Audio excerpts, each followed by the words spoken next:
'Jewel thief the heist begins' కొంచెం మీరు subscribe చేసుకుంటే నా subscriber count begins. 2 hours run టైమ్‌తో నెట్‌ఫ్లిక్స్‌లో తెలుగులో కూడా స్ట్రీమ్ అవుతుంది. ఇక అందరిలానే నాకు కూడా దొంగతనాల చుట్టూ నడిచే సినిమాలంటే చాలా ఇష్టం. ఫస్ట్ ప్రిఫరెన్స్ ఇస్తా వీటికి. ఎన్నెన్నో చూసా హెయిస్ట్ మూవీస్, సీరీస్. అందులో ఈ మూవీ యొక్క క్వాలిటీ హాలీవుడ్ రేంజ్‌లో ఉంది. ఇక ఈ సినిమా చూసాక మీకు ఎటువంటి ఎక్స్‌పెక్టేషన్స్ లేకుండా చూస్తే, అది కూడా లాజిక్స్ అవి వెతకకుండా రొటీన్ స్టోరీ అయినా పర్వాలేదు అనుకుంటే ఒక్కసారి ట్రై చేయొచ్చు. నాకైతే బిలో యావరేజ్ ఫీల్స్.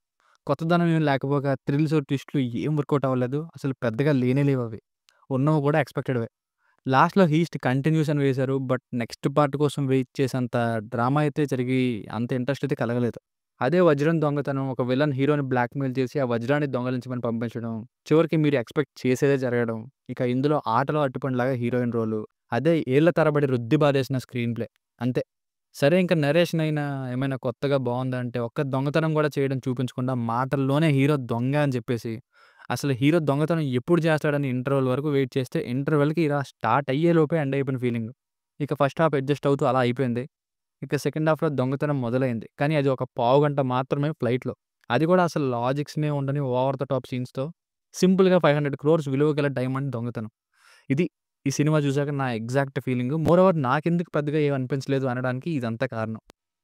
ఇంక ఎలాగో చెప్పాలి కాబట్టి ఫ్యామిలీతో చూడొచ్చా అంటే 2 చోట్ల లిప్ లాక్స్ ఉన్నాయి. ఒకటే హీరోయిన్‌కి హీరోతోను, విలన్‌తో కూడా. అది తప్ప మిగతాదంతా చూడొచ్చు.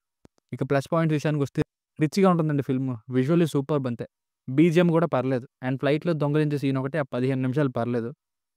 మైనస్‌ల విషయానికొస్తే పెర్ఫార్మన్సెస్ వైస్ సైఫ్ అలీ ఖాన్ గారు అయితే డిసప్పాయింట్ చేయరు. కొంచెం ఏజ్డ్‌గా కనిపించారు. కానీ ఫిట్‌గా ఉన్నారు. ఇక హిందీ మహారాజా విలన్ గారు కొంతవరకు రిలీఫ్ అని చెప్పొచ్చు. ఇక పోలీసుల్లో చేసిన అతను, ఇంకా హీరోయిన్ నిఖితా దత్త గారి రోల్స్ ఎందుకు పెట్టారో అనవసరంగా. స్టోరీ అయితే బ్యాంగ్ బ్యాంగ్ ఇంకా 10% ఆఫ్ 'ధూమ్ 2' ఇలా ఎన్నెన్నో సినిమాల్లో చూసిన స్టోరీనే. స్క్రీన్ ప్లే అయితే మరీ రొటీన్. సాంగ్స్ కూడా బ్యాంగ్ బ్యాంగ్ మూవీ సాంగ్స్‌లానే ఉన్నాయి. ఆ ట్యూన్స్ అవి.